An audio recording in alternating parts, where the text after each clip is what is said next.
अच्छा, तो स्टार्ट करते हैं बिस्मिल्लाहिर्रहमानिर्रहीम। पहले तो हमारे पास जो HTML है ना, उसके बारे में मैं आप लोगों को बताना चाहूँगा कि HTML बेसिकली वो लैंग्वेज है कि हमारे पास HTML समझ लो जिस तरह एक हमारी बॉडी होती है ना जिस्म की, हमारी बॉडी के अंदर अब हमारा हमारा जो स्ट्रक्चर है उसमें हमारी बोन्स आती हैं। HTML भी इसी तरह, इसको हम वेब की जो है ना वो कह सकते हैं कि वो वेब का स्ट्रक्चर बनाने वाली लैंग्वेज है। वेब की इसी तरह जिस तरह हमारी बॉडी में जो है ना वो हड्डियाँ हमारा स्ट्रक्चर बनाती हैं, जो वेब का स्ट्रक्चर जो लैंग्वेज बनाती है, जो भी वेबसाइट का, उस लैंग्वेज को कहते हैं HTML, हाइपरटेक्स्ट मार्कअप लैंग्वेज इसकी एब्रीविएशन है। ये वैसे प्रोग्रामिंग लैंग्वेज नहीं है, ये हाइपरटेक्स्ट मार्कअप लैंग्वेज है, सिर्फ मार्कअप के लिए यूज होती है, स्ट्रक्चर बनाने के लिए यूज होती है। तो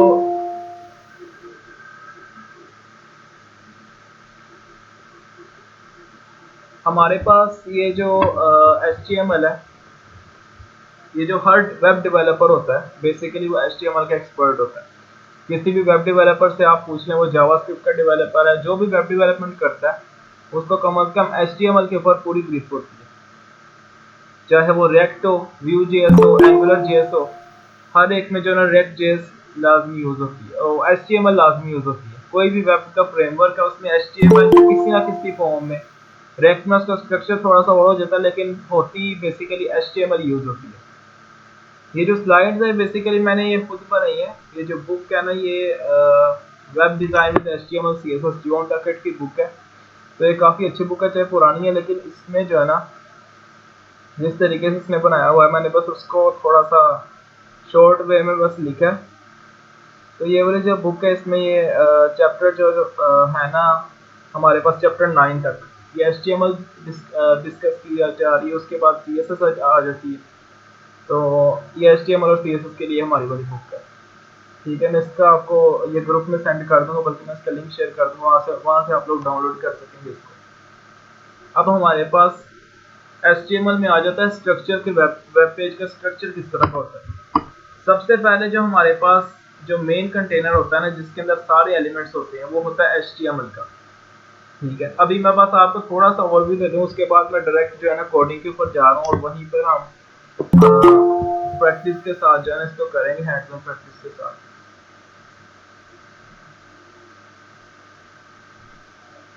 अच्छा, तो HTML में हमारे पास सबसे पहले स्ट्रक्चर आता है वेब पेज का। स्ट्रक्चर इस तरह होता है, आप लोगों को मेरी जो मैं बात बता रहा हूँ वो समझ आ रही है, आवाज़ आ रही है आप लोगों को सही?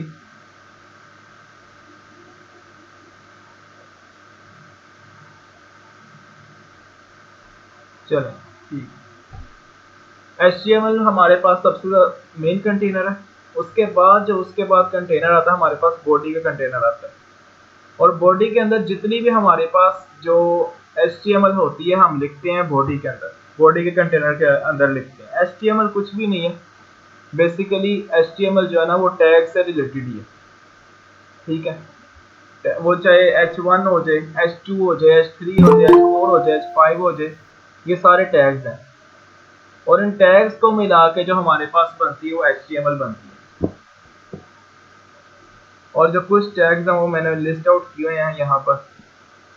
तो जो हर टैग है वो स्टार्ट कैसे होता है, ओपनिंग ब्रैकेट से। ठीक है, उसके बाद टैग नेम आता है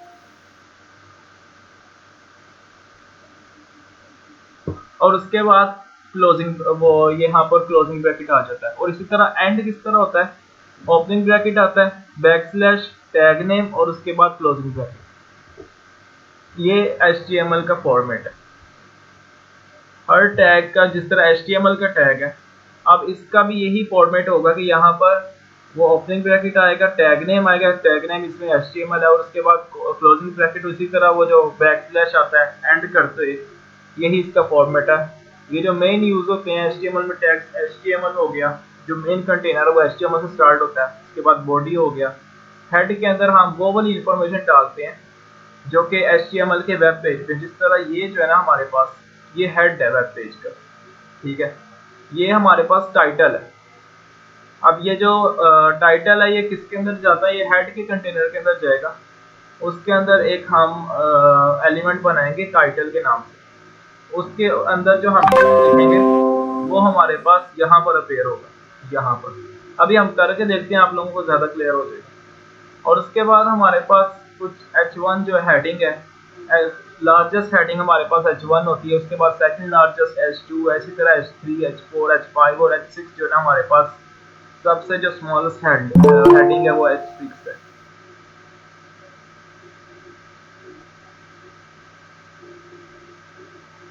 उसके बाद हमारे पास पैराग्राफ्स आ जाते हैं, बोल्ड का टैग आ जाता है, अटैलिक का आ जाता है, स्ट्रॉन्ग एंड एम्फेसिस का आ जाता है। ये तो चैप्टर नंबर 2 पे चला गया। तो चैप्टर नंबर 1 बेसिकली हमारे पास जो बुक का था ना वो स्ट्रक्चर के बारे में ही था, ठीक है।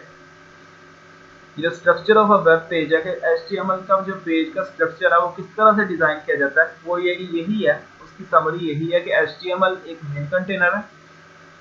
HTML बेसिकली है ही कंटेनर। HTML एक मेन कंटेनर है, उसके अंदर बॉडी का कंटेनर है, और H1 HP जितने भी टैग्स है, जितनी भी HTML है वो हमारे पास बॉडी के कंटेनर के अंदर जो है ना हम लिखते हैं HTML जितनी भी हमने लिखनी होती है। ठीक है, यहाँ तक क्लियर है?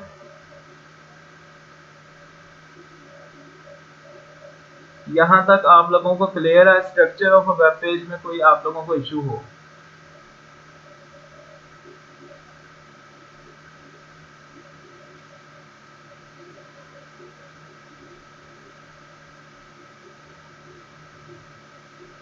चलें, ठीक है, आगे चलते हैं।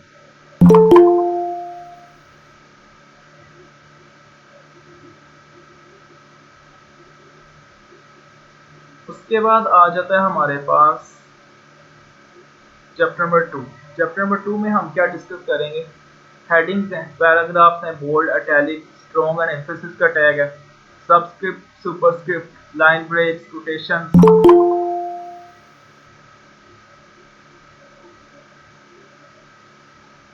और हमारे पास उसके बाद आ जाते हैं एब्रिविएशंस एंड एक्रोनिम्स, और उसके बाद citations and definitions, changes to content, insert का टैग है, डिलीट का टैग है। ये हमारे पास चैप्टर नंबर 2 में आ जाए। अच्छा, तो उसके बाद हम डिस्कस कर लेते हैं। अब मैं जो है ना अपने पास कोड एडिटर खोल लेता हूँ। यहाँ पर जो मैं कोड एडिटर यूज करने वाला हूँ उसका नाम है विजुअल स्टूडियो कोड है उसका नाम, ठीक है। ये आप लोग आसानी से इंस्टॉल कर सकते हैं। अगर किसी के पास इंस्टॉल नहीं किया है तो यहाँ पर वेब ये गूगल क्रोम के ऊपर आप जाकर सर्च में लिख सकते हैं कि डाउनलोड VS कोड। तो हमारे पास ये वाली साइट आ जाएगी। तो यहाँ से आप लोग आसानी से डाउनलोड कर सकते हैं, ठीक है। ये विंडोज़ के लिए यहाँ से आप क्लिक करेंगे, आपके पास मेरा ख्याल है इतना तो आप लोग कर सकते हैं कि जितना भी है वो स्टेप्स को फॉलो करके आप लोग इसको डाउनलोड कर सकते हैं और अपने सिस्टम इंस्टॉल कर सकते हैं। वो जो भी वो आपके पास आएगी, ठीक है। अब उसके बाद हमारे पास आ जाते हैं HTML की हेडिंग्स। अब मैं एडिटर अपने पास खोल लेता हूँ। सबसे पहले तो यहाँ पे मैं फोल्डर बना लेता हूँ क्लास 1 के नाम से।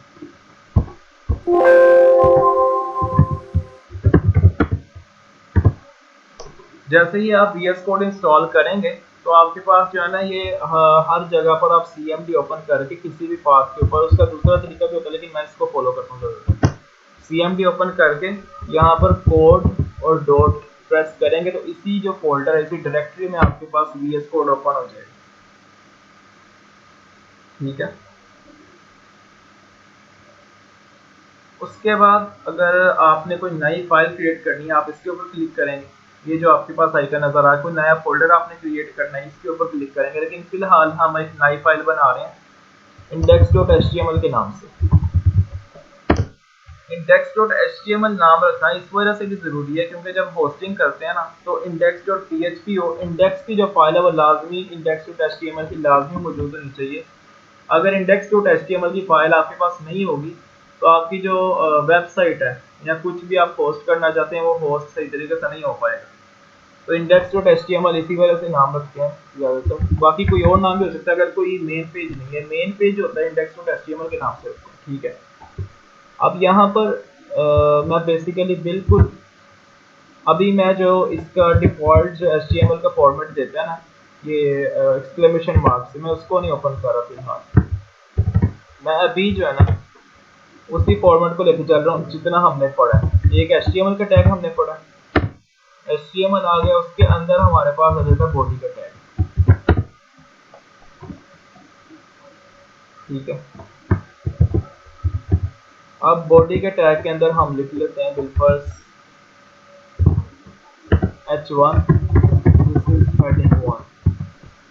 अब इसको अगर हम चला के देखना है तो दो तरीके हैं, या तो आप एक लाइव सर्वर की एक्सटेंशन होती है VS कोड में, अगर आप वो लोग आप लोग वो कर लेंगे तो उससे ये होगा कि जो भी मैं इधर कंटेंट चेंज कर रहा हूँ इधर कोड में, तो वो मेरे पास उधर लाइव चेंज हो रहा होगा वेबसाइट के ऊपर, जिस तरह के मैं इधर ओपन कर लेता हूँ।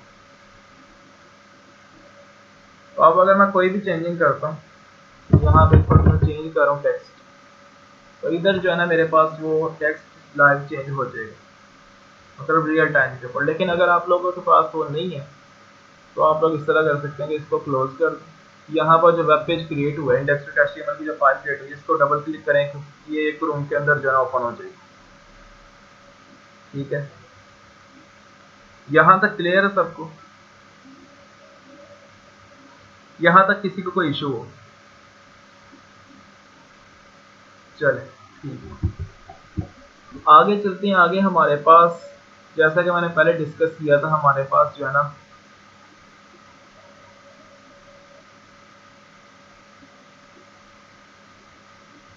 हेड का टैग आ जाता है यहाँ पर बॉडी से पहले। इसके अंदर अगर हम टाइटल लिखना चाहें कि हमारे पेज का कोई टाइटल नहीं है, जैसे कि आप देख सकते हैं index.html इसका फाइल जो टाइटल है ना, जो फाइल का नेम है वही इसका टाइटल है।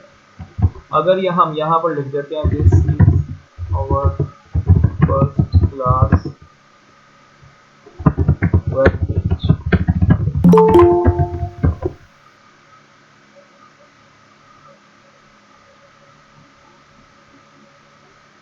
अब हमारे पास हम ऊपर देख सकते हैं कि जैसे ही मैं इसको रिफ्रेश करूंगा तो यहाँ पर मेरे पास आ गया कि this is our first class web page, जो कि मैंने टाइटल के जो एलिमेंट है उसके अंदर लिखा था। वहाँ पर टाइटल के अंदर हमारे पास वही टेक्स्ट आ चुका है, ठीक है। अच्छा, कोशिश ये करें कि देखें मैं यहाँ पर जो है ना, मतलब कुछ लोग आप लोग मतलब आप लोगों में से रिप्लाई कर रहे हैं मैसेज के ऊपर, लेकिन कुछ लोग ऐसे भी होने चाहिए जो मेरे मेरे साथ इंटरेक्टिवली, मतलब वॉइस से इंटरेक्ट करें। तो आप लोगों में से बहुत सारे लोग हैं मतलब कुछ लोग ठीक है नहीं करना चाहते, लेकिन आप लोगों में से कोशिश करें कि आप लोग मुझे रिप्लाई करें ताकि मुझे पता लगे, बार बार मुझे जाके मैसेज चेक ना करना पड़े, ठीक है। यहाँ तक जो अभी तक मैंने बताया ये सारा कुछ क्लियर है? जी भाई क्लियर है। ठीक है, इसी तरह जिस तरह आप अब आपने रिप्लाई किया ना, इसी तरह रिप्लाई करते ना, क्योंकि साथ साथ बंदे को पता लगता है, अगर कुछ समझ आ रही तो फिर ज़्यादा बेहतर होता है, ठीक है। तो अब हम आगे चलते हैं। अब हेडिंग्स को देख लेते हैं। हमारे पास बेसिकली HTML में 6 हेडिंग्स होती है, H1 से लेके H6 से।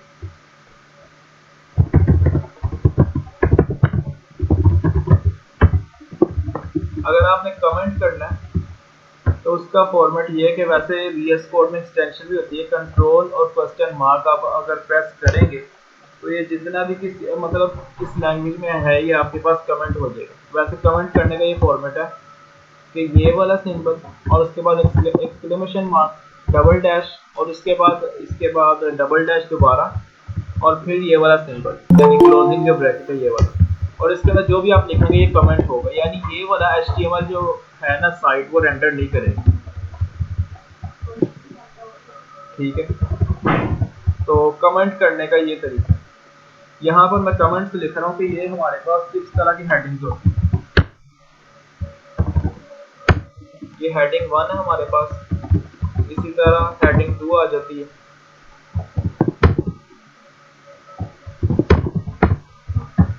इसी तरह H3 आ जाती है।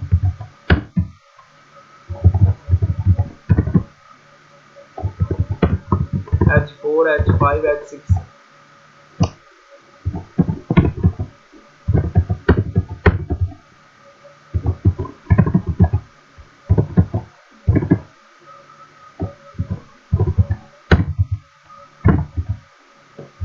तो यहाँ पर आप लोग देख सकते हैं कि H1 जो है ना वो टैग का नाम, और वो इसका फॉर्मेट ये है कि H1 जो है ना क्लोजिंग ये जो ओपनिंग ब्रैकेट से स्टार्ट होता है, और उसके बाद टैग का नेम, और उसके बाद ये क्लोजिंग ब्रैकेट, और उसके बाद फिर ओपनिंग ब्रैकेट बैकस्लैश, और फिर टैग का नेम, और फिर ये क्लोजिंग ब्रैकेट। तो इस तरह जो है ना इस फॉर्मेट से हम HTML के एलिमेंट्स को डिफाइन करते हैं। अब इसको हम रेंडर करके देख लेते हैं। हमारे पास ये देख सकते हैं आप लोग के हमारे पास जो H1 की हेडिंग थी वो सबसे उसका फॉन्ट साइज सबसे बड़ा है, H2 की हेडिंग का उससे छोटा है, H3 की हेडिंग का उससे छोटा, और इसी तरह सोन H6 तक जा रही है हमारे पास हेडिंग का जो साइज है। ठीक है, ये हमारे पास हेडिंग्स जो है ना HTML में वही यही H1 से लेके H6 तक होती है। ठीक है, तो यहाँ पर फॉन्ट साइज में मैंने लिखा हुआ है H1 की जो हेडिंग है उसका फॉन्ट साइज होता है 32 पिक्सल, H2 की 24 पिक्सल, इस तरह सो ऑन मैंने सारे लिखे हुए हैं, आप लोग चेक कर सकते हैं। आगे मूव करते हैं। आगे हमारे पास ये मैंने आप लोगों को बता दिया, पैराग्राफ का हमारे पास आ जाता है। अगर हमने कोई भी पैराग्राफ लिखना है,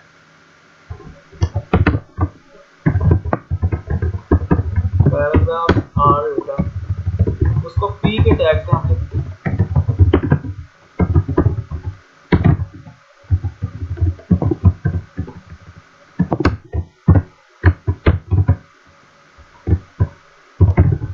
यहाँ पर मैंने लॉरम लिखा, तो ये डिफॉल्ट टेक्स्ट मेरे पास आ गए VS कोड में ना, इसमें ऑप्शन दी होती है। मतलब मैंने पैराग्राफ को सिर्फ रिप्रेजेंट करने के लिए मैंने ये वाला टेक्स्ट लिखा। अब जैसे ही मैं इसको रिफ्रेश करूँगा तो मेरे पास ये एक पैराग्राफ आ गया। ठीक है, HTML बेसिकली है कुछ नहीं है, सिर्फ उसमें टैग्स हैं। आप लोगों ने ये सिर्फ चेक करना है। चेक करने वाली जो बात है आप लोगों ने ये देखनी है कि ये जो टैग का ये जो नेम है ये क्या करता है, किसके लिए यूज़ होता है, और उसके बाद आगे हम पढ़ेंगे एट्रीब्यूट्स आ जाती हैं जो टैग के जो नेम है उसके साथ लिखे जाते हैं, यानी जो स्टार्टिंग उसका टैग का नेम है उसके साथ लिखे जाते हैं, लेकिन वो हम आगे देखेंगे जिस तरह भी होते हैं। बेसिकली टैग का नेम ही होता है HTML में। आप लोगों ने सिर्फ उसकी चेक करनी है कि फंक्शनैलिटी क्या है, यानी वो जो टैग का नेम हो क्या करता है। P का टैग जो है वो पैराग्राफ के लिए यूज़ होता है, H1, H2, H3, H4, H5, H6 ये हेडिंग्स के लिए यूज़ होते हैं जो टैग के नेम है। उसके बाद हमारे पास अगर हमने टेक्स्ट को, हम चाहते हैं कि टेक्स्ट को बोल्ड करें, ठीक है, तो टेक्स्ट को बोल्ड करने का हमारे पास ये तरीका है। बिलफर्ज मैं यहाँ पर कहता हूँ कि मैंने यहाँ पर किसी का नाम लिखना, बिलफर्ज समीउल्लाह एक मतलब एक भाई है उनका नाम मैंने यहाँ पर लिखा, तो जो बी का मैं टैग है यहाँ पर वो यूज़ करूँगा। अब इसके अंदर जो मैं टेक्स्ट लिखूंगा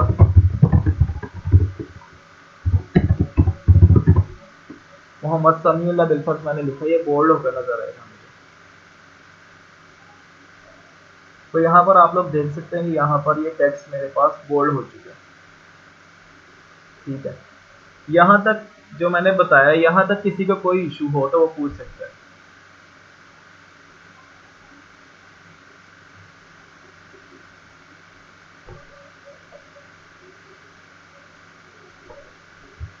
यहाँ तक सबको क्लियर है? जी भाई। चलो आगे चलो। आगे हमारे पास इसी तरह टैली का टैग है। अब मैं आप लोगों को मतलब यहाँ पर मैं कोड यहाँ पर लिख के दिखा रहा हूँ, आप लोगों को शो करवा रहा हूँ। इसको आप लोगों ने करना ये है कि जैसे ही एक क्लास एंड होती है, जितना भी हमने अभी काम किया बल्कि उससे आगे भी आप लोग कर सकते हैं, कि आप लोगों ने ये टैग्स जो है ना लिख के प्रैक्टिस करके आप लोगों ने उसका बस इफेक्ट चेक करना वेब पेज के ऊपर रन करके कि उसका क्या इफेक्ट आ रहा है। बस आप लोगों को ये क्लियर होना चाहिए कि जो आई का टैग है ये इटैलिक के लिए यूज होता है, कौन सा टैग किसके लिए यूज होता है, उसकी आपको जो फंक्शनैलिटी है उसका यूज है ये पता होना चाहिए, बस इतना ही काम है। अब आई का टैग है बिल्पर्स, मैं चाहता हूँ यहाँ पे कोई टेक्स्ट मैं उसको मतलब हाईलाइट करके, या समझ ले हाईलाइट वैसे करने के लिए कुछ और यूज होता है, लेकिन बिल्पर्स उसको मैंने इटैलिक में लिखना है, ठीक है। तो वो यूज होगी, this text will be written in italic. अब ये वाला जो टेक्स्ट है आप लोग देख सकते हैं, ये मेरे पास इटैलिक। आगे चलते हैं, आगे हमारे पास सुपरस्क्रिप्ट का टैग है हमारे मिराज भाई, पास। हाँ जी, हाँ जी। एक मिनट में लोग सवाल है, उनका जवाब दे दें। अच्छा, नहीं हेड में जो है लिमिटेड मटेरियल नहीं, इसमें बहुत कुछ ऐड कर सकते हैं। बिल्कुल मेटा डाटा की इंफॉर्मेशन होती है, इसके अलावा हमारे पास डिस्क्रिप्शन होती है, एक साइट की डिस्क्रिप्शन होती है, हमारे पास कीवर्ड्स होते हैं। तो वो बहुत कुछ ऐड कर सकते हैं, लेकिन मैं उसकी फिलहाल डिटेल में नहीं जा रहा। डिटेल अगर आप लोगों ने चेक करनी है तो यहाँ पर हेड इन HTML ये नेट के ऊपर लिखें, आप लोग सर्च करें किसी भी जगह से, तो आप लोगों के पास आ सकते हैं। यूज़ मैं करता हूँ, यूज़ मतलब हर वेब डेवलपर करता है अपनी जो डे टू डे लाइफ है, लेकिन उसमें जितनी भी इंफॉर्मेशन है अभी बेसिक से मैं आप लोगों को लेके चल रहा हूँ, इसी वजह से उसमें जो इंफॉर्मेशन आती है मेटा की आगे इंफॉर्मेशन आ गई, तो वो उसमें ज़्यादा जाने की डिटेल में ज़रूरत नहीं है। अगर आप लोग जाना चाहते हैं तो मैं इसको सारा जो है ना फिलहाल इसको लिख कर रहा हूँ। यहाँ पर एक्सक्लेमेशन मार्क, इसमें एक ऑप्शन है शिफ्ट प्लस एक्सक्लेमेशन मार्क, अगर आप लोग एंटर करेंगे ये आप लोगों को ये ड्रॉप डाउन में ऑप्शन देगा, एंटर जैसे ही आप प्रेस करेंगे इसको क्लिक करेंगे, ये मेटा डाटा की इंफॉर्मेशन आ गई। इसका जो कैरेक्टर सेट है वो UTF-8 है। यहाँ पर उसके बाद ये जो कंटेंट एंटर होगा वो इंटरनेट ब्राउज़र एज के मतलब के फॉर्मेट में होगा। इसके बाद जो व्यू पोर्ट है उसका जो कंटेंट है वो विड्थ जो होगी डिवाइस विड्थ के इक्वल होगी। तो यानी इसके अलावा काफ़ी इंफॉर्मेशन आ जाती है, इसके अंदर आ जाती है ये डिस्क्रिप्शन आ जाती है।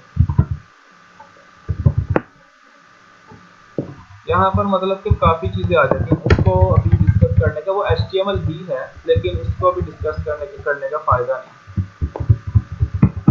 तो हम दोबारा उसके ऊपर आ जाते हैं। आपका क्वेश्चन मेरे ख्याल क्लियर हो गया जिसने भी पूछा था।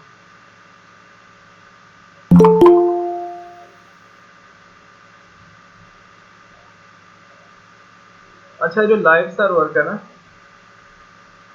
उसका ये है कि आप लोग यहाँ पर एक्सटेंशन में जाएंगे, यहाँ पर आप लोगों को आइकन नज़र आ रहा होगा, यहाँ पर एक्सटेंशन का आइकन है, इसको जैसे ही प्रेस करेंगे यहाँ पर सर्च करेंगे लाइव सर्वर।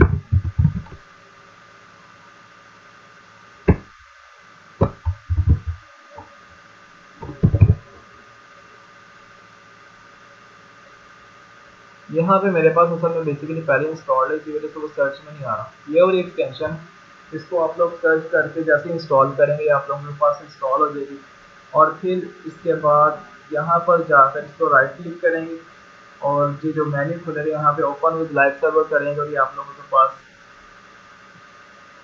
मतलब रियल टाइम के ऊपर जैसे ही चेंजेस आप लोग करेंगे रिफ्रेश होने लग जाएगा। दूसरा ये है कि मेरे पास मैं सेव नहीं कर रहा, कंट्रोल एस दोबारा नहीं प्रेस कर रहा, VS कोड में फाइल के ऊपर जाके ऑटो सेव की ऑप्शन आप लोगों ने ये चेक मार्क कर देनी है। इससे होगा कि आप लोगों को बार बार सेव नहीं करना पड़ेगा, आप लोगों का ऑटोमेटिकली सेव होता जाएगा जैसे जैसे ही आप लोगों का वर्क लॉस नहीं होगा। सही है, तो यहाँ तक हमने पढ़ लिया पैराग्राफ। आगे चलते हैं। आगे हमारे पास मैं सुपरस्क्रिप्ट का टैग बता रहा था कि हमारे पास जो है ये बिल्कुल हमने डेट लिखनी है, फोर्थ बिल्कुल हमने लिखना है, इसके अलावा हमने डिग्री लिखनी है, किसी भी मतलब कि समझ लें ए स्केयर लिखना है, या फिर बिल्कुल इक्वेशन लिखनी है। उसके लिए जो SUP का जो टैग है वो यूज़ होता है। तो जो भी हमारे पास यहाँ पर टॉप में अपेयर हो उसको हमने टॉप में अपेयर करवाने के लिए वो हम यूज़ करेंगे SUP का टैग। बिल्कुल मैं यहाँ पर लिखता हूँ डेट, किसी की कोई भी मैं यहाँ पर लिखता हूँ, नया पैराग्राफ हम ले लेते हैं। यहाँ पर मैं लिखता हूँ फॉर SUP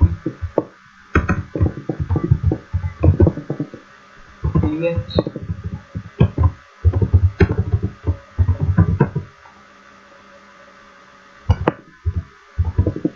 यहाँ पर 4 जुलाई 2002 मैंने लिखा है। तो अब ये अफेयर इस तरह होगा कि हमारे पास जो टी एच है ये हमारे पास ऊपर टॉप पे चला गया। इसी तरह बिलफर्ज मैंने इक्वेशन लिखनी है, बिलफर्ज ए स्क्वायर अब लिखना है। स्क्वायर हमारे पास अब टॉप पे जाने के लिए एस की टैग में, और ये 2 यहाँ पर, और इसमें हमारे पास ए स्क्वायर प्लस बी, और उसके बाद फिर दोबारा S U P square is equal to 3 बिलफर्ज। ये एक मैंने इक्वेशन लिखी। अब यहाँ पर आप लोग देख सकते हैं कि ये इस तरह रेंडर होती है। यहाँ पर अभी मैं आप लोगों को बता देता हूँ, वैसे हम आगे जाके जो है ना लाइन ब्रेक्स वगैरह डिस्कस करेंगे। अब ये देखें, ये टेक्स्ट जो है ना मेरे पास साथ ही अपेयर हो गया, हालांकि मैंने इसको जो है ना ब्रेक यहाँ पर पुट किया। आमतौर पर बिल्फर्स टेक्स्ट एडिटर में हम लोग काम कर रहे हो ना, उसमें ही होता है कि हम लोगों ने बिल्फर्स यहाँ पर ब्रेक पुट किया। बिल्फर्स वर्ड है, उसमें मैंने जैसे ही यहाँ पर एंटर प्रेस किया वो अगले लाइन में जाकर एंटर होना चाहिए, लेकिन एचटीएमएल में ये केस नहीं होता। एचटीएमएल में आप लोग देख सकते हैं कि वो एक ही लाइन पर एंटर हुई जा रहा है। यहाँ तो वो अगली लाइन में एंटर होने के लिए इसका ये है कि हर जो पी का टैग है ना वो इनलाइन नहीं है। कुछ टैग्स होते हैं वो इनलाइन होते हैं। इनलाइन टैग्स का मतलब है कि उनमें बिल्कुल, अभी हम आगे जाके वैसे पढ़ेंगे, अभी मैं आप लोगों को वैसे ही इन्फॉर्मेशन के लिए बता दूं, जो स्पैन का टैग है बिल्कुल मैं ये पैराग्राफ के दरमियान भी लिखता हूँ ना, तो ये न्यू लाइन के ऊपर जाके नहीं स्टार्ट होगा। इसका जो भी टेक्स्ट है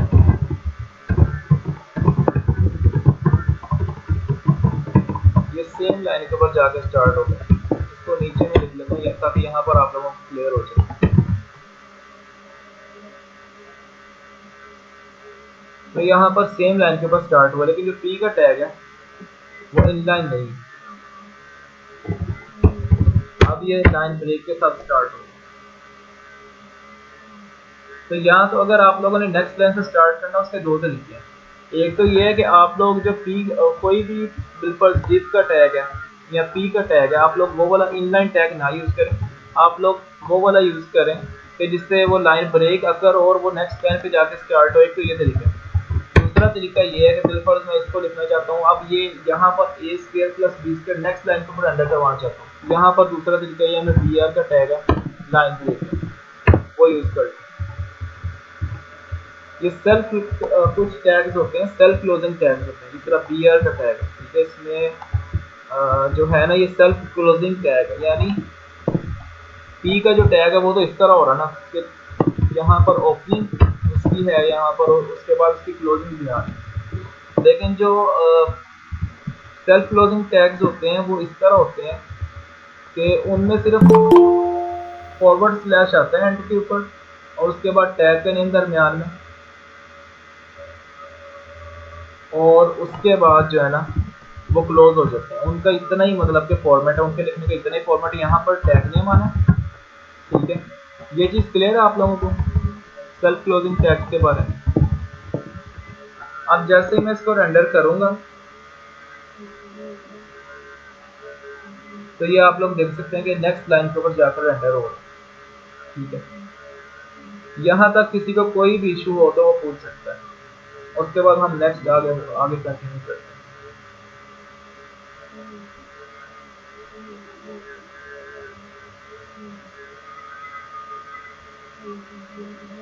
हाँ जी, मीटिंग में रिकॉर्ड में कर रहा हूँ इसको, फिर आप लोगों को रिकॉर्डिंग में आप लोगों के साथ शेयर करूँगा। उसके बाद आ जाता है सबस्क्रिप्ट का टैग आ जाता है। सबस्क्रिप्ट का टैग बिल्कुल हमने कोई इंफॉर्मेशन है वो हमने नीचे अपेयर करवानी, जिस तरह H2O है एक केमिकल फॉर्मूला वाटर का। अब उसको अपेयर करवाने के लिए बिल्कुल मैं ऐसे लिखूंगा ना, तो इसका ये H2O HTML में इसी तरह रेंडर करेगा। H2 यानी सेम लाइन के ऊपर रेंडर कर रहा है, इसको अब वो नीचे नहीं लेके जा रहा। उसको नीचे लेके जाने का तरीका ये है, यहाँ पर मैं लाइन ब्रेक यूज कर लेता हूँ। अच्छा, इसमें जो यहाँ पर फॉरवर्ड स्लैश आता है ना, HTML तो जो है ना HTML ऐसी लैंग्वेज है, ऐसी स्क्रिप्टिंग ये जो है ऐसी हाइपरटेक्स्ट मार्कअप लैंग्वेज है जो हमें अलाउ करती है कि हम अगर गलती भी किसी जगह पे कर लेते हैं, बिल्कुल मैं यहाँ पर ऐसा करता हूँ, ये मैंने कर दिया। अब मैं इसको जाके रेंडर करूँगा, ये भी रेंडर हो रहा है। आप लोग देख सकते हैं हमें इसने कोई एरर नहीं दिया, कोई हमें इसने रोक टोक नहीं की कि यार इसने जिस तरह आप लोग सी प्लस प्लस में पढ़ते होंगे कि सी प्लस प्लस में अगर आप लोग एक सेमीकोलन भी मिस कर देते हैं तो वो आप लोगों का वेब पेज रेंडर नहीं करता या आप लोगों का कोड रन नहीं होता, एग्जीक्यूट नहीं करता उसको, ठीक है। लेकिन यहाँ पर HTML में केस बिल्कुल ही डिफरेंट है। HTML एक ऐसी लैंग्वेज है, यहाँ पर आप लोग जितनी मर्जी गलतियाँ करें तो उसको वो कंसिडर नहीं करता, सिर्फ उन चीज़ों को देखता है जो आप लोगों ने सही एंटर किया और उन लोगों को उन चीज़ों को जाके वो सिंपली एंटर कर देता है। लेकिन यहाँ पर इसका बेसिकली BR टैग का जो फॉर्मेट है वो यही है कि यहाँ पर एंड में फॉरवर्ड स्लैश भी आता है। अगर आप लोग नहीं भी लिखेंगे वो फिर भी ब्रेक को रेंडर कर रहा है, लेकिन ये चीज़ प्रैक्टिस आप लोगों को सही तरीके से करनी चाहिए। इसकी वजह ये है कि अगर आप लोग React.js वगैरह में आगे जाते हैं या React.js वगैरह सीखते हैं, अगर उसमें आप लोग कोई भी मिस्टेक करते हैं तो आपका जो वेब पेज है वो रेंडर नहीं होता। React.js जो है वो स्ट्रिक्टली ये जो है ना टाइप वो एरर को चेक करता है, HTML में भी होता है चेक करता है, उसमें जो JSX यूज होती है उसमें वो चेक करता है एरर्स को। इसी तरह कोई भी फ्रेमवर्क है उसमें ये चीज़ चेक होती है, तो इसी वजह से आप लोगों को वही फॉर्मेट रखना चाहिए जो स्टैंडर्ड है। स्टैंडर्ड यही है कि यहाँ पे फॉरवर्ड स्लैश आना है। उसके बाद हम सबस्क्रिप्ट के टैग को देखने लगे थे, वो होता है यूज SUB के टैग से। यहाँ पर मैंने H लिखा है और यहाँ पर मैंने 2 को नीचे लेके जाना तो मैं यूज करूँगा SUB सब का टैग और यहाँ पर वो आ चुका।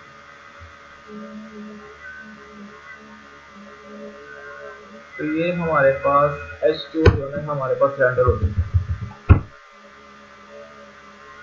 ठीक है। यहाँ तक किसी को कोई कंफ्यूजन हो तो वो पूछ सकता है। मैं बार बार इसी वजह से पूछ रहा हूँ क्योंकि आप लोगों में कई लोग ऐसे होंगे जिन्होंने बिल्कुल अभी HTML स्टार्ट किया है, मैं उन लोगों के लिए करवा रहा हूँ। नहीं तो कुछ ऐसे भी होंगे जिनको HTML सारी आती है, CSS भी आती है, वेब डेवलपमेंट भी वो करते हैं। तो आप लोगों में से वो लोग जिनको अभी बिल्कुल जिन्होंने स्टार्ट किया, क्या वो लोग फॉलो कर पा रहे हैं? अगर कोई भी इशू है तो वो लोग पूछ सकते हैं। चलो ठीक है। आगे हमारे पास अभी मैं यहाँ तक की स्लाइड्स नहीं है, उसके बाद मैं आगे बुक खोल लेता हूँ क्योंकि स्लाइड्स बनाते बनाते काफ़ी जो है टाइम लगता है।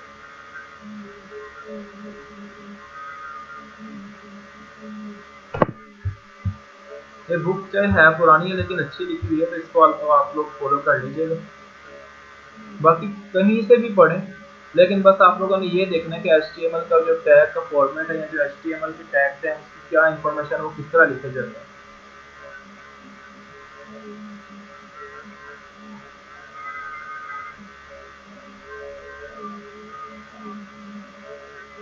स्टार्ट से हम स्टार्ट कर लेते हैं। यहाँ पर चैप्टर नंबर 2 करते हैं।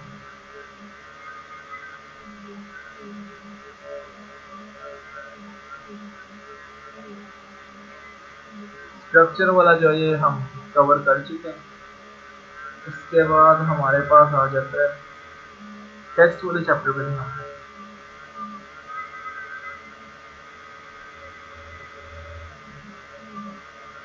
अच्छा, इसको ना मैं गलत बोल रहा था, ये लेफ्ट एंगल ब्रैकेट का नाम और ये राइट एंगल ब्रैकेट है, और ये जो है ना बैक स्लैश, ये इसका बोलने का जो तरीका था मैंने गलत किया। यहाँ पर हम लोग अगर चाहें तो लैंग्वेज स्पेसिफाई कर सकते हैं, तो बिल्कुल यहाँ पर उसने लिखा हुआ language equal to EN US, ये एट्रीब्यूट है। यहाँ पर जो मुझे उसका स्टार्ट मतलब कि टैग नेम का जो स्टार्ट नेम है, यहाँ पर जो इन्फॉर्मेशन है एट्रीब्यूट्स हम यहाँ पर ऐड करते हैं और उसके बाद एट्रीब्यूट का नेम और यहाँ पर एट्रीब्यूट की वैल्यू। लेकिन अभी इसको करके देख लेते हैं। वैसे इसका जो है ना अभी फिलहाल हम इंग्लिश से चलें क्योंकि अभी ज़्यादा डिटेल में जाने की जरूरत नहीं है, अभी सिर्फ जो बेसिक ओवरव्यू है हम उसी को देख रहे हैं।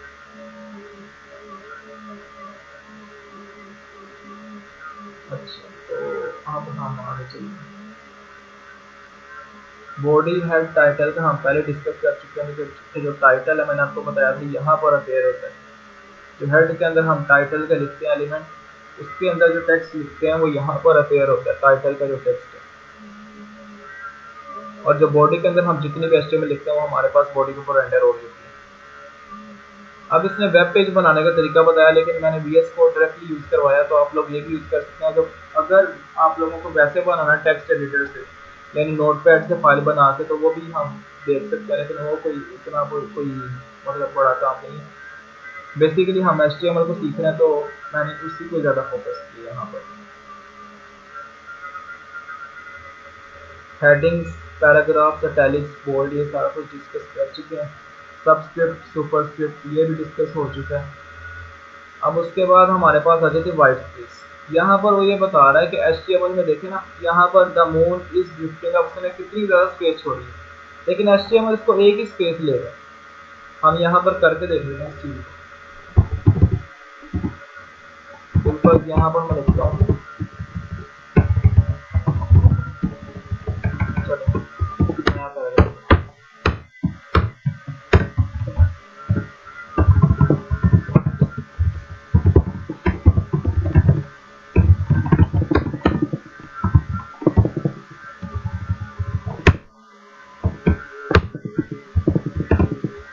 यहाँ पर मैं लिखता हूँ,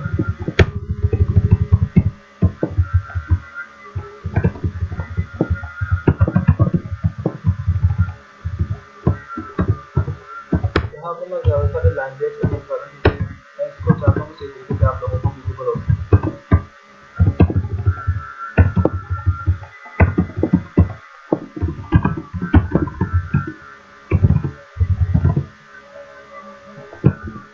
अब मैं ओवर के बाद ज़्यादातर स्पेस कर रहा हूँ, लेकिन ये वाला जो स्पेस का इफेक्ट है यहाँ पर HTML की वेब पेज के अंदर हमारे पास रेंडर नहीं होगा। यहाँ पर आप लोग देख सकते हैं कि वो जो सिंपल हमारे पास टेक्स्ट है उसी तरह रेंडर हो रहा है। तो HTML का बिहेवियर इस तरह जो शो करने का ये है कि यहाँ पर अगर बिल्कुल हमने स्पेस अकर करनी है ना, तो स्पेस अकर करने का तरीका ये होता है, मुख्तलिफ जो है ना स्पेस अकर करने का तरीका। अगर एक स्पेस हमने अगर करनी है एंड NVSP और उसके बाद सेमीकोलन, अगर हम लिखें तो ये एक स्पेस अकर होगा। तो ये आप लोग देख सकते हैं एक स्पेस अकर हुई। इसी तरह अगर मैं एक और ये यहाँ पर लिखता हूँ एंड NVSP, एक और स्पेस अकर हो जाएगी। इसी तरह ज़्यादा सारी अगर हम आप लिखते जाएंगे तो ये ज़्यादा और स्पेस अकर होती जाएंगी इसके साथ साथ।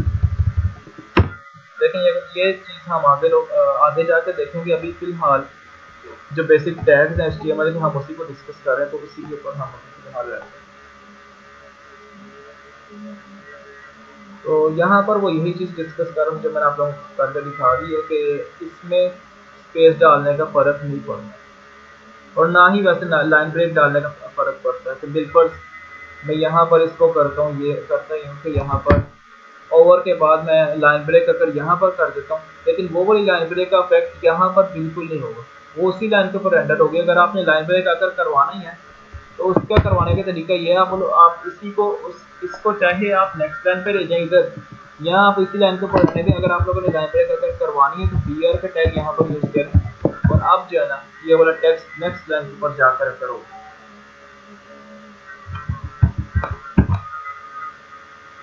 साथ साथ मुझे रिस्पॉन्ड करते हैं, क्या आप लोगों को समझ आ रही?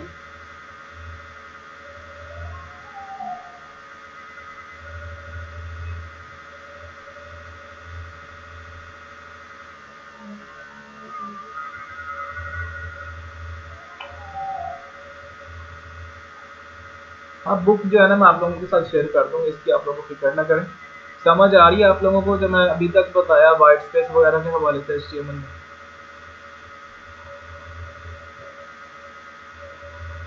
कोई भी एक बंदा रिस्पॉन्ड कर दे, क्या उसको समझ आ रही है, क्या आप लोगों को समझ आ रही है? जी भाई आ रही है। चलें ठीक। जी भाई आ रही है। ठीक, इस तरह ना साथ साथ रिस्पॉन्ड करते रहा करें ताकि मुझे पता लगे कि वाकई आप लोग अटेंटिवली सुन रहे हैं। उसके बाद यहाँ पर लाइन ब्रेक्स का उसने यही बताया कि BR का जो टैग है, मैंने आप लोगों को पहले ही बता दिया कि यहाँ पर लाइन ब्रेक अगर करवानी हो तो BR का टैग यूज़ करते हैं। यहाँ पर लेफ्ट एंगल ब्रैकेट, टैग का नेम, फॉरवर्ड स्लैश और उसके बाद राइट एंगल ब्रैकेट। ये सेल्फ क्लोजिंग टैग्स, कुछ HTML के टैग्स होते हैं सेल्फ क्लोजिंग टैग्स होते हैं। अगर आप लोग मजीद इस बारे में स्टडी करना चाहते हैं कौन से टैग सेल्फ क्लोजिंग है और कौन से जो है ना वो सेल्फ क्लोजिंग नहीं है, तो आप लोग यहाँ पर ऐसे लिख सकते हैं self closing tag in HTML list.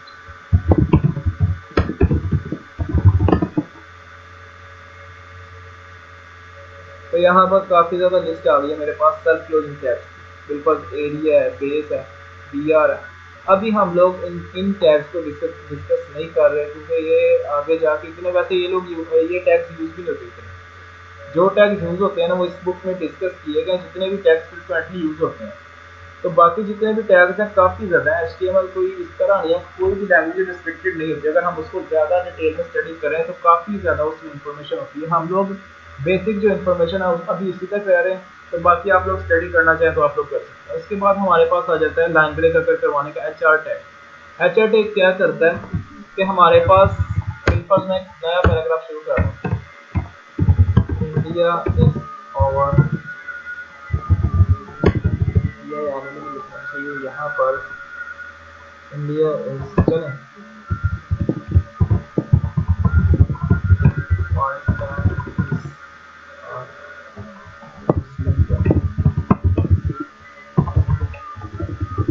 अब यहाँ पर मैं चाहता हूँ कि यहाँ पर साफ लाइन ब्रेक की भी अगर हो, बिल्कुल मैं खाली BRB टैग लिखूँ, तो यहाँ पे इससे ये होगा कि सिर्फ एक लाइन ब्रेक अगर होगा, ठीक है।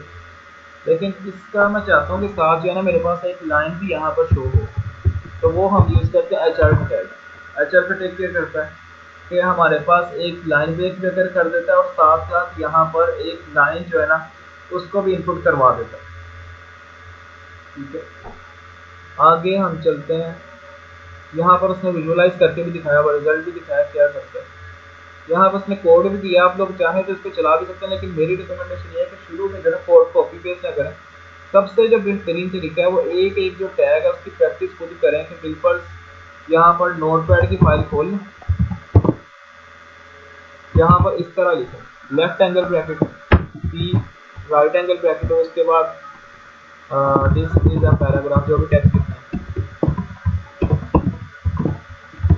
फिर उसके बाद left angle bracket back slash tag का नेम राइट एंगल ब्रैकेट। अब इसको हमने अगर सेव करना है ना, इसको मैंने अगर रेंडर करना है तो इसको मैं लिखूंगा सेव एज।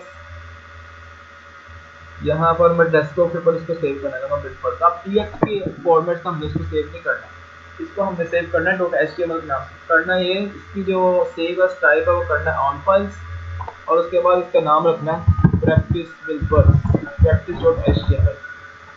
अब जैसे मैं इसको सेव करूँगा तो ये इसको मैं क्लोज कर देता हूँ। यहाँ पर जो हमारे पास सेव हुआ है ये हमारे पास आप देख सकते हैं कि एक नई HTML की फाइल जनरेट हो चुकी है practice.html के नाम से। अब इसको मैं ओपन करूँगा तो इसके अंदर जितना भी है ये पैराग्राफ, इसका पैराग्राफ जो हमने लिखा था अभी वो यहाँ पर अपेयर हो रहा है। इसको मैं फिलहाल क्लोज कर रहा हूँ। बताने का मकसद ये है कि आप लोगों ने शुरू में जो स्टार्टिंग में प्रैक्टिस करनी है ना, डायरेक्ट आप लोग VS कोड पे आना चाहें तो आ सकते हैं, लेकिन देखिए प्रैक्टिस हमेशा इस तरह करनी चाहिए कि हार्डवर्क जो होता है ना वो एंड पे बेनिफिट देता है। उसका आप लोगों को ये फ़ायदा होगा कि आप लोगों को टैग्स जो है ना वो आप लोग रिमेंबर कर सकेंगे कौन सा टैग्स किस तरह लिखना है। बाद में आप लोग चाहे VS कोड पे शिफ्ट हो सकते हैं जो कि इंटेलिजेंस प्रोवाइड करता है, जिस तरह विजुअल स्टूडियो जो है ना C++ के लिए करता है, इसी तरह ये भी VS कोड जो है एडिटर या कोड एडिटर ये इंटेलिजेंस प्रोवाइड करता है। वो ये है कि यहाँ पर सिर्फ मैं टैग का नेम लिखूंगा, बिल्कुल मैंने P लिखा है, ऑटोमेटिकली वो हमारे टेक्स्ट के ऊपर ले जाता है कि हम जो हम टेक्स्ट लिखना चाहते हैं हम वो लिख सकते हैं।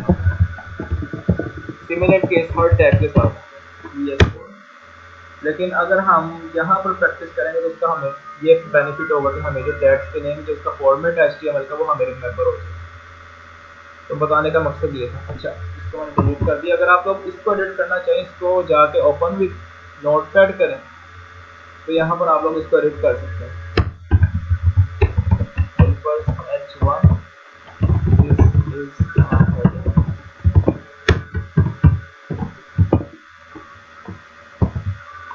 आप मैं इसको सेव करता हूँ और आपने इसको रख दिया तो ये हमारे पास यहाँ पे हेडिंग भी आ चुकी है। ठीक है, यहाँ तक क्लियर है आप लोगों को?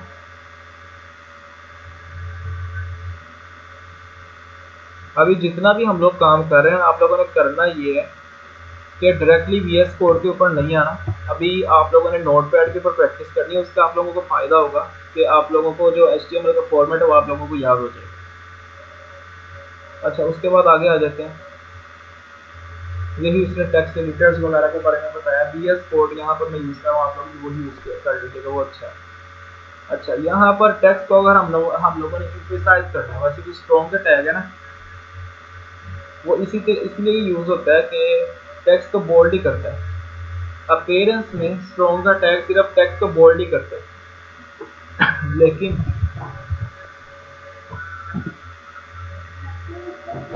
एक मिनट बस मैं आपसे सुनने का मन करवा दूँ। अच्छा, तो अपीयरेंस में हमारे पास जो स्ट्रॉन्ग का टैग है वो सिर्फ एचटीएमएल वो टेक्स्ट को जो है ना बोल्ड ही करता है। बिल्कुल में यहाँ पर कोई टेक्स्ट नहीं है। This next is written in strong tag inside strong. अब यहाँ पर जो हमारे पास अपीयरेंस में ये वाला टेक्स्ट है ये कोई फर्क नहीं डाला, सिर्फ ये हो रहा है कि ये टेक्स्ट जो है ना मेरे पास बोल्ड हो चुका है।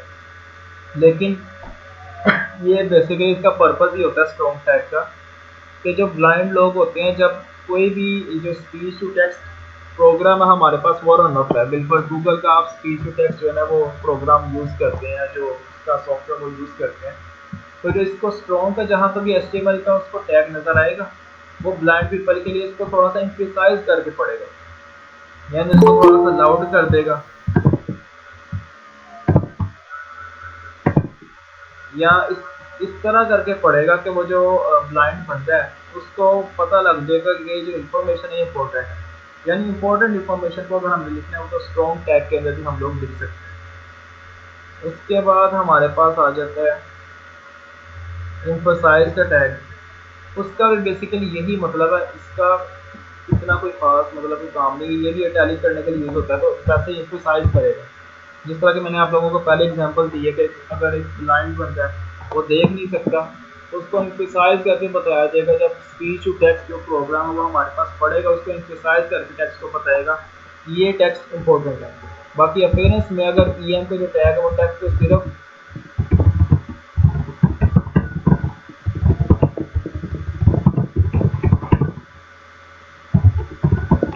जो है इटैलिक करके बताएगा, इसके अलावा इसके अंदर कोई चेंज नहीं आएगा।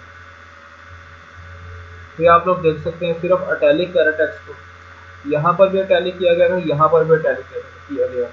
लेकिन जो ईएम का टैग इटैलिक कर रहा है या जो स्ट्रॉन्ग का टैग बोल्ड कर रहा है, दोनों में डिफरेंस ये है कि एम्फसाइज करेगा बस। जब टेक्स्ट टू स्पीच जो है ना कोई भी हमारे पास सॉफ्टवेयर रन होगा इसको एम्फसाइज करके पढ़ा जाएगा, बस इतना सा डिफरेंस। उसके बाद हमारे पास आ जाते हैं कोटेशन, कि आप लोगों ने बिल्कुल किसी भी चीज़ को बिल्कुल यहाँ पर इंपॉर्टेंट इंफॉर्मेशन लिखनी है या किसी रिपोर्ट लिखना है तो उसके पास उसके लिए हमारे पास दो टैग यूज़ होते हैं, एक ब्लॉक कोड का टैग है और एक हमारे पास क्यू का टैग है। जो ब्लॉक कोड का टैग है वो इसलिए यूज़ होता है कि हमने वो जो हमारे पास टेक्स्ट है वो किसी और हमने वेबसाइट से लिया है। ये बेसिकली इस पर्पज़ के लिए यूज़ होता है कि हम जो है ना इंफॉर्मेशन अगर कहीं से हम किसी वेबसाइट से कॉपी कर रहे हैं तो उसका कॉपीराइट का इशू ना आए, कि हमने अगर वो ब्लॉक कोड के अंदर साइट हमने करके अगर वेबसाइट का हमने नाम दे दिया है वहाँ पर, तो अगर कल को कोई हमने वेबसाइट बनाई है, कोई हमें कल को क्लेम करता है कि ये तो वेबसाइट का ये जो इन्फॉर्मेशन है, जो टेक्स्ट है, ये तो मैंने अपनी वेबसाइट के ऊपर रेंडर किया था, आप लोगों ने वहाँ से कॉपी किया है, यानी आप लोगों ने कॉपीराइट का इशू आ रहा है। तो अगर वो कल को क्लेम करता तो हम लोग दिखा सकते हैं कि यहाँ पर हमारे पास हमने ब्लॉक कोड में आप लोगों की साइट का रेफरेंस दिया, यानी रेफरेंस देने के लिए हमारे पास साइट का एट्रीब्यूट यूज होता है। इसको हम लोग करके देख लेते हैं।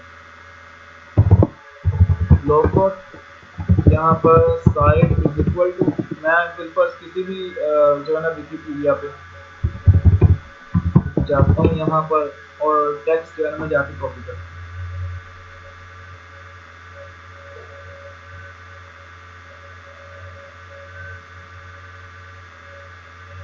बिल्कुल मैं यहाँ पर आएंगे, वाला मैंने टेक्स्ट कॉपी किया, अब मैं यहाँ पे जाके पेस्ट कर देता हूँ और यहाँ पर जो साइट के अंदर है ना एट्रीब्यूट की जो वैल्यू है, साइट एट्रीब्यूट का नाम है, एट्रीब्यूट की जो वैल्यू है वो हम देंगे, यहाँ पर कॉपी करेंगे टेक्स्ट का जो वेबसाइट का जो यूआरएल है वो कॉपी किया और यहाँ पर मैंने पेस्ट कर दिया। अब इसको जैसे ही हम रेंडर करेंगे तो हमारे पास ये जो टेक्स्ट है ये आप लोग देख सकते हैं कि हमारे पास, अच्छा ये कोटेशन मार्क्स ब्लॉक कोड में नहीं डालता, वो सिर्फ इसको ये करता है कि अगर हम लोगों ने टेक्स्ट किसी और वेबसाइट से हम लोगों ने कॉपी किया तो उस चीज़ के लिए यूज होता है ब्लॉक कोड का टैग। लॉन्गर कोड्स के लिए यूज होता है। उसके बाद हमारे पास आ जाता है क्यू का टैग। अगर हमने इन्वर्टेड कॉमास में किसी भी कोटेशन को लिखना है तो हम फिर क्यू का टैग यूज करते हैं। सिंपल मैं यहाँ पर लिखता हूँ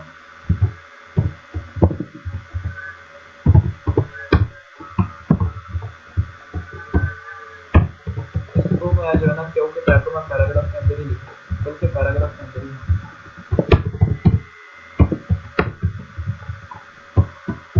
यहाँ पर मैं लिखता हूँ कार्डियाग्राम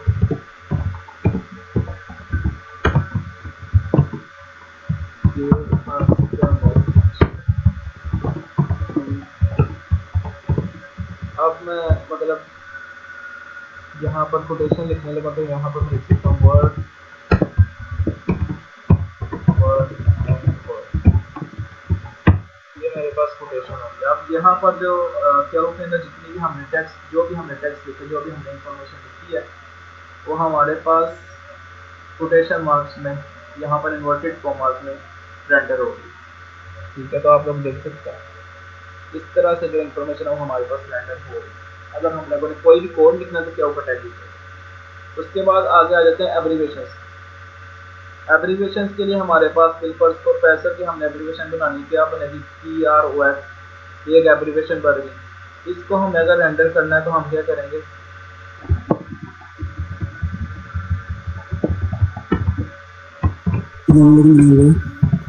हाँ जी पूछना था कि एम्फेसिस और इटैलिक में क्या डिफरेंस है, बोल्ड और अच्छा इसमें क्या डिफरेंस है? मैंने वैसे पहले ही बताया था कि एम्फेसिस जो है ना वो यूज होता है EM का टैग, EM के टैग से हम यूज करते हैं एम्फेसिस को। करता वो ये है कि यहाँ पर उसका फिजिकली अपीयरेंस में हमारे पास ये भी एम्फेसिस में यूज हुआ है। ये एम्फेसिस कर रहा है, EM का टैग यहाँ पे यूज हुआ है और यहाँ पर आई का टैग यूज हुआ है। अपीयरेंस में आप लोग देखेंगे तो यहाँ पर कोई डिफरेंस नहीं है, अपीयरेंस में कोई डिफरेंस नहीं है।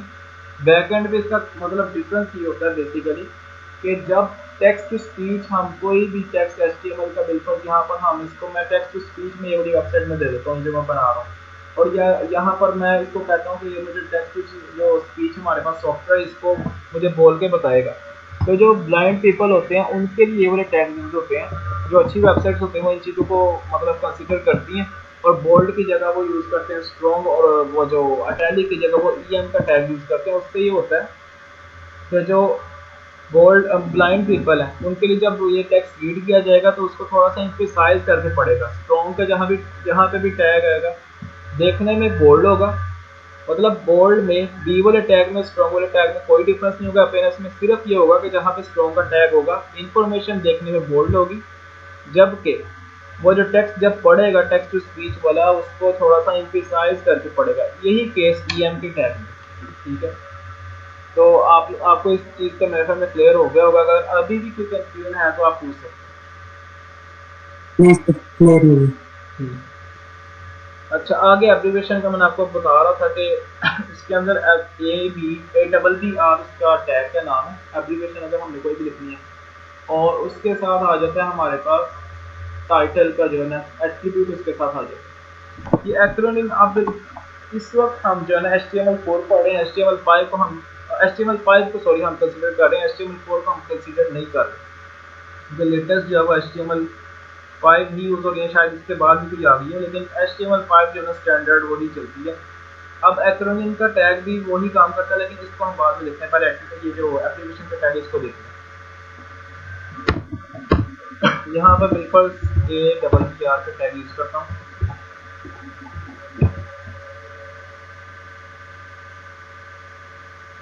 यहाँ पर टाइटल का एट्रीब्यूट क्या करेगा,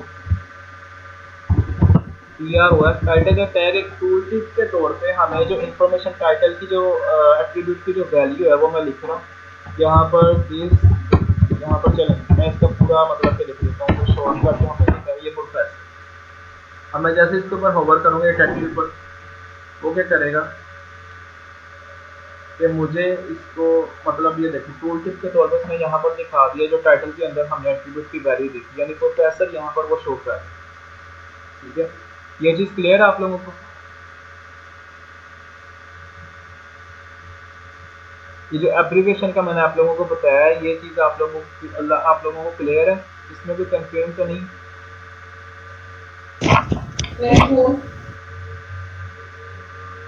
चलो ठीक है, आगे चलते हैं। इसको थोड़ा सा इसने ये भी किया कि इसको इसके नीचे डॉटेड लाइंस आ गई। आप लोग अफेक्ट सिर्फ आप लोगों ने करना ही है, टैग आप लोगों ने लेना है, उसके अंदर जो इन्फॉर्मेशन उसका फॉर्मेट है उसके मुताबिक डालनी है और उसके बाद उसका अफेक्ट देखना है। इसी तरह आप लोगों की लर्निंग होगी, यही आप लोगों की HTML की लर्निंग है। इसी तरह से आप लोग सीख सकते हैं। इसमें कोई ज़्यादा मतलब जिस तरह आप लोग C++ में सीखते हैं कि इसमें लूप चलाना है, उसके बाद बड़ी कोई टफ लॉजिक लगानी है, HTML में प्रोग्रामिंग लैंग्वेज HTML है ही नहीं है, सिर्फ स्ट्रक्चरिंग लैंग्वेज है। यानी वो वेब पेज का सिर्फ ढांचा खड़ा होना है, यानी जिस तरह वो जो बॉडी में हमारे पास हड्डियों का ढांचा है, इसी तरह HTML जो है ना वो वेब पेज का सिर्फ ढांचा ही खड़ा करेगा। यानी ये जिस समय हमारे पास अगर वो मास के बगैर हो, वो हरकत के बगैर हो, यानी जो JS उसको आप इस तरह समझ लें जावास्क्रिप्ट जो वेब की, वो उसमें ज़िंदगी लाने के लिए वेब पेज, और जो CSS है वो उसका मास है, और वो जो मतलब जिस्म का हमारा मास है, और जो HTML वो हड्डियों का ढांचा ही है। यानी अभी आप लोग HTML अगर सारी सीख भी लेते हैं, उससे ये होगा कि सिर्फ आप लोग एक वेब पेज का स्ट्रक्चर डेवलप कर सकें। तो ये इसके मतलब कि हमारे पास फॉर्मेट है कि अगर हमने कोई भी चीज़, उसके बाद एक्रोनिम आ जाता है। एक्रोनिम में वो बता रहा है कि HTML4 में यूज़ होता था कि एक्रोनिम के लिए सेपरेट एक टैग था, लेकिन उसने इसको अब HTML5 में हुआ कि वो एप्लीकेशन के साथ ही आ गया। तो एक्रोनिम अगर कोई करना देख के करना चाहे कि क्या होता है, तो वो मतलब एक्रोनिम का ये मतलब है, एक्रोनिम्स होते क्या हैं? एक्रोनिम्स ये होते हैं कि बिल्कुल नासा का एक्रोनिम ये है, national aeronautics and space administration, यानी जो शॉर्ट फॉर्म है उसको हम एक्रोनिम्स कहते हैं। ठीक है, ये तो आप लोगों को पता ही हुआ है, तो इंग्लिश का एक मतलब कि है, एक रूल है। तो बाकी उस चीज़ को उसने क्या किया कि HTML5 में वो एब्रीविएशन ही लेके चल रहा है। तो अगर हम HTML5 पढ़ें तो बेसिकली बेहतर यही है, आप लोग जो है ना APPR का टैग यूज़ करें, और उसके अंदर टाइटल के अंदर आप लोग लिख दें नासा नेशनल, ये जो भी है, जो भी एक्रोनिम है, एक्रोनिम की इंफॉर्मेशन है, वो वहाँ पर लिख सकते हैं आप लोग। ठीक है, उसने यहाँ पर यही बताया जो मैंने आप लोगों को अभी बताया कि प्रोफेसर पे जिस तरह मैं जा रहा हूँ, होवर कर रहा हूँ, यहाँ पर माउस लेके जा रहा हूँ, तो मेरे पास जो है ना इन्फॉर्मेशन टूल टिप में यहाँ पर आ रही है, विजिबल हो रही है।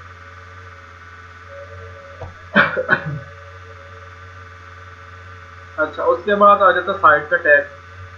तो यहाँ पर ये इन्होंने जो बुक है ना काफ़ी अच्छी लिखी हुई है, आप लोग पढ़ लीजिएगा, तो इससे आप लोगों को काफ़ी हेल्प मिल सकती है। यहाँ पर साइट का टैग ये करता है कि हम लोगों ने अगर किसी भी बुक या रिसर्च पेपर या किसी और जगह से कंटेंट उठाया जो कि हमारा नहीं है, तो असल में उसको साइट विजिबल जो हमें होएगा, जो हमारे पास HTML में जो अफेक्ट आएगा वो उसको सिर्फ ये करेगा, टैली करेगा।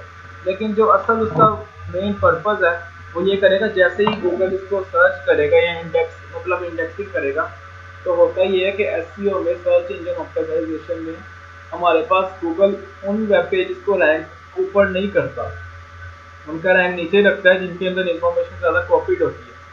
समझ लें कि मतलब उसने सारा कॉपी पेस्ट कंटेंट किया है, वो वेब पेज जिसका कॉपी पेस्ट ज़्यादा होता है ना कंटेंट का, उसका वो अच्छी इंडेक्सिंग, अच्छी रैंकिंग नहीं कर सकते, कभी भी नहीं ऊपर आ सकते। साइट का टैग यूज़ करने का बेसिकली मकसद ये है कि अगर हम कहीं से भी कॉपी पेस्ट कर रहे हैं या किसी और मतलब किसी और का वर्क यूज़ कर रहे हैं, किसी रिसर्च पेपर का, किसी बुक का, तो आप लोग जो है ना साइट का टैग यूज़ करें, या ब्लॉक कोड का, अगर किसी वेबसाइट से उठा रहे हैं तो फिर ब्लॉक कोड का टैग यूज़ करेंगे। अगर वैसे आप लोगों ने वो किसी बुक से उठाया है तो फिर उसका ये कि आप लोग साइट का टैग यूज़ करें, उसके अंदर जितनी भी इंफॉर्मेशन डालेंगे वो आप लोगों के पास अटैलिक में डिस्प्ले होगी, लेकिन वो वाला टेक्स्ट होगा जो आप लोगों ने किसी और जगह से उठाया, आप लोगों का अपना नहीं।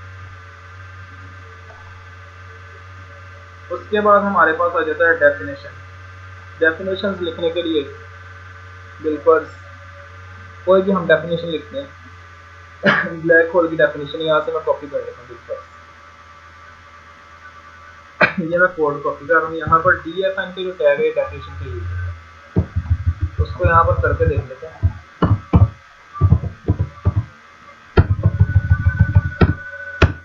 वर्षन यहाँ पर नीचे चलेगा।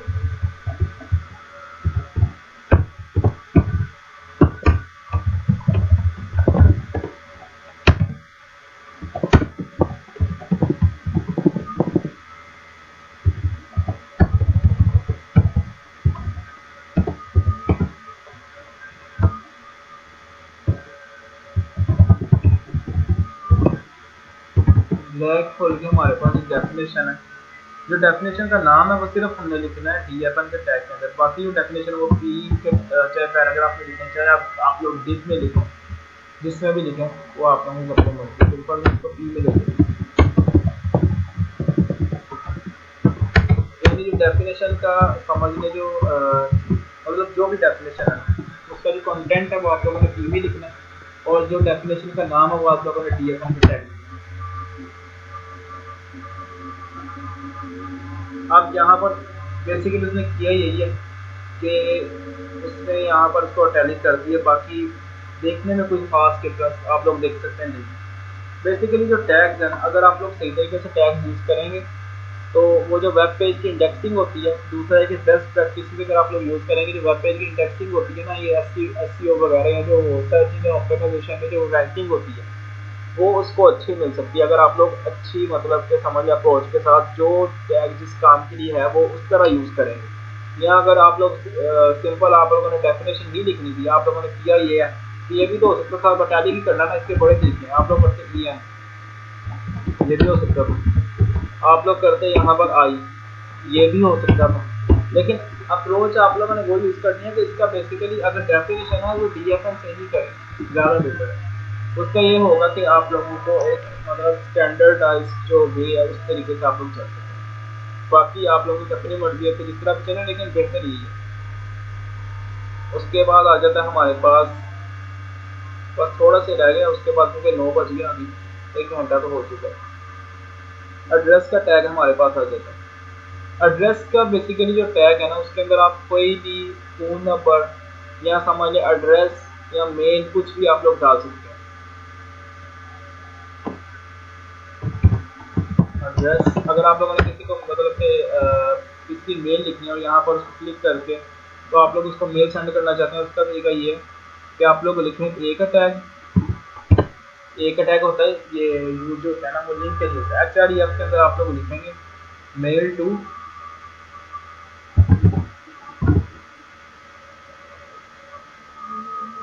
और उसके बाद कोलन, और उसके बाद हमारे पास मेल आ जाएगी।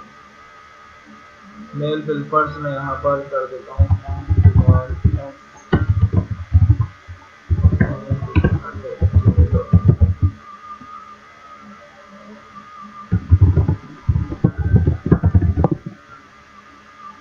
अब मैं बिल्पर क्लिक करता हूँ अगर यहाँ पर,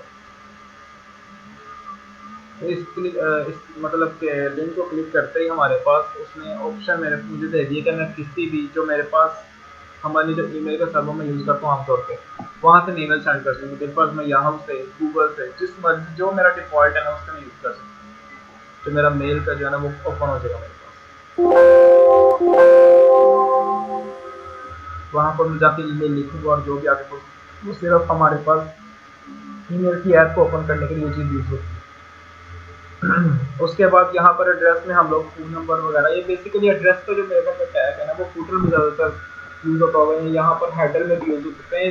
जिस किसी जगह पे आप लोग अपने एड्रेस के बारे में इंफॉर्मेशन देना चाहें उस जगह पर। देखिए अगर आप लोग एड्रेस का टैग यूज़ नहीं भी करते ना फिर भी आप लोगों को काम चल जाएगा। आप लोग की का टैग, डिव का टैग, कोई भी टैग यूज़ कर लें, मतलब जो यूज़ करना चाहिए तो उससे भी आप लोगों को काम चल जाएगा। लेकिन एड्रेस का टैग यूज़ करना बेहतर है। तो सर्च इंजन वो जो मतलब कि SEO जब गूगल इंडेक्स करेगा उसको, गूगल के जो रोबोट्स हैं उनको ये पता लग जाए कि यहाँ पर एड्रेस की इंफॉर्मेशन शो होने लगी है, तो उसके मुताबिक फिर ये होता है कि उसको यहाँ पर बिल्कुल मैं कोई भी सर्च करता हूँ ना, बिल्कुल मैं सर्च करता हूँ यूटी, यहाँ पर मैं सर्च करता हूँ तो यहाँ पर आप लोग देख सकते हैं यूटी के मुख्तलिफ इसमें वेब पेजेस यहाँ पर शो करते हैं। किस तरह होता है कि अगर हम लोगों ने सही तरीके से टैग यूज़ किए तो फिर ही हमारे पास वो जो है ना उसकी एड्रेस की इंफॉर्मेशन आराम से वो जो है ना विजिबल यहाँ पर वो कर सकते हैं। ये जो यहाँ पर सर्च इंजन में हमारे पास वेबसाइट अपेयर है, क्योंकि बेसिकली हमारा वेबसाइट बनाने का पर्पज़ क्या है? पर्पज़ तो हमारा यही है ना कि बिजनेसेस को हमने अच्छे तरीके से प्रमोट करना है या मार्केटिंग करनी है। मतलब तो एक स्टोर है बिल्कुल, एक हमारा लोकल भी स्टोर है, उसके हमने इंफॉर्मेशन उसको लाइव पूरे वर्ल्ड को दिखाना है। तो अगर हम SEO अच्छा नहीं कर पा रहे इसका मतलब है हमने वेबसाइट जो है ना अच्छी नहीं बनाई, या हमने जो है ना वेबसाइट को उस तरह नहीं बनाया जो स्टैंडर्ड जो फॉर्मेट है तो कोई भी वेब डेवलपर है, क्योंकि हर वेब डेवलपर जरूरी नहीं वो एसईओ का ही बंदा हो, लेकिन हर वेब डेवलपर को ये सोचना चाहिए लाजमी, जब वो वेब डेवलपमेंट कर रहा है, कोई भी वेबसाइट लिख रहा है, कि हम इस तरह से लिखें जो स्टैंडर्ड एचटीएमएल का जो फॉर्मेट है उसके मुताबिक चलें, ताकि जब वो जो एसईओ का जो बंदा है वो जब सर्च इंजन ऑप्टिमाइजेशन कर रहा हो तो उसको ये ना मतलब इशू है कि यार इसने एचटीएमएल जो है ना, जो उसने एचटीएमएल लिखी है वो सही है।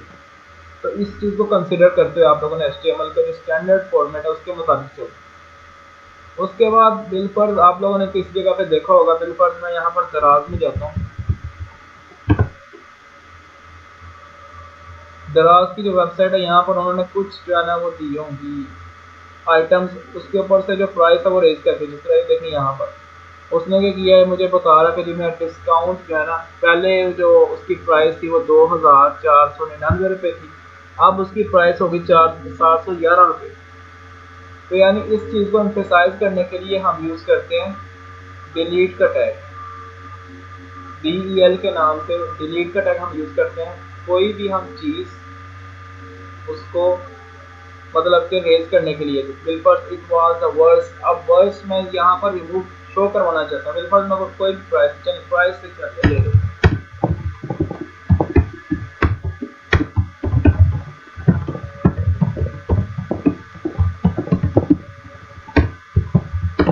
DEL का टैग मैंने यूज़ किया, पहले बिलफर्स इतनी प्राइस, अब मैं इंसर्ट का टैग यूज़ करूँगी, यानी अब जो नई प्राइस मैंने यहाँ पर शो की, जो पुरानी प्राइस थी वो मेरे पास DEL के टैग में आ गई, जो नई प्राइस है वो मेरे पास आ जाएगी यहाँ पर बिलफर्स, मैं अब यहाँ पर डिस्काउंट करके मेरे पास ये प्राइस आ,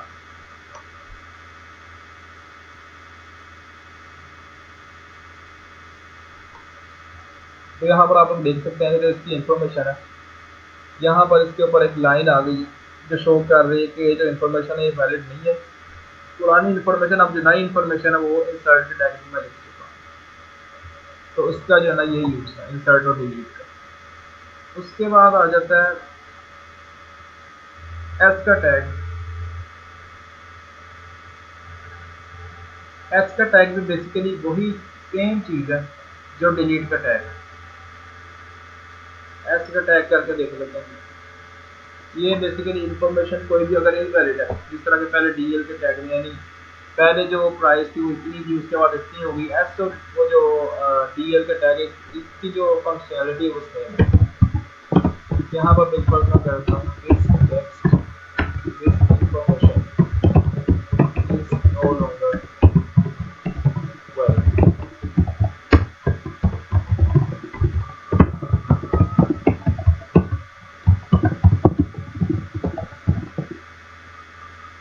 जिस तरह प्रोग्रामिंग लैंग्वेजेस में हम एक लूप यूज़ करते हैं वाइल का लूप, एक फोर का लूप, एक हम यूज़ करते हैं डू वाइल का, तीनों से एक काम को हम कर सकते हैं, उसमें मतलब काफ़ी कम्प्लेक्सिटीज आ जाती हैं। कुछ लोग कहते हैं जी ये जो फलां काम है ये इस लूप से करना चाहिए, फोर के लूप से ज़्यादा बेहतर है, कुछ कहते हैं वाइल के लूप से करना चाहिए ज़्यादा बेहतर है, कुछ कहते हैं डू वाइल यहाँ भी यूज़ करना चाहिए, वो मतलब प्रोग्रामर्स पर डिपेंड करता है।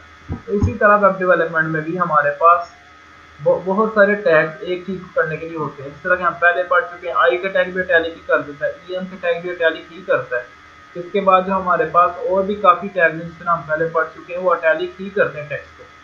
और इसी तरह DEL का टैग भी हमारे पास क्या करता है, वो ऊपर वो जो इन्फॉर्मेशन है उसको शो करवाता है कि ये नो लॉन्गर वैलिड, ये वैलिड नहीं है, इन्फॉर्मेशन अब इनवैलिड हो चुकी है। यानी इस तरह मैंने आपको बताया कि यहाँ पर उन्होंने ये यहाँ पर यूज़ किया है इसको, प्राइस को, प्राइस के ऊपर उन्होंने DEL का टैग यूज़ किया या फिर S का टैग यूज़ किया, जो भी है, यहाँ पर ये वाली प्राइस वैलिड नहीं है, ये पुरानी प्राइस थी, अब जो नई प्राइस है हमारे पास 711 है। तो ये चीज़ शो करने के लिए DEL का टैग और S का टैग यूज़ होता है। तो ये था हमारे पास चैप्टर नंबर 2 है। तो मेरे ख्याल में अब काफ़ी हो चुका है, तो 1 घंटा में हमारे पास 1 घंटा से ऊपर हो चुका है, तो अब एंड करते हैं मीटिंग को। तो अगला जो चैप्टर वो लिस्ट का है, तो अगर हम उसको पढ़ने लग जाएंगे तो मेरे ख्याल में जो है ना काफ़ी टाइम लग जाएगा और मज़ीद। तो आप लोग बता दें क्या आप लोग आगे कंटिन्यू करना चाहते हैं कि यहाँ पर एंड करें और इसके बाद इंशाल्लाह नेक्स्ट सेशन में कंटिन्यू करें। और यहाँ तक अगर आप लोगों को कोई भी सवाल हो तो आप लोग पूछ सकते हैं।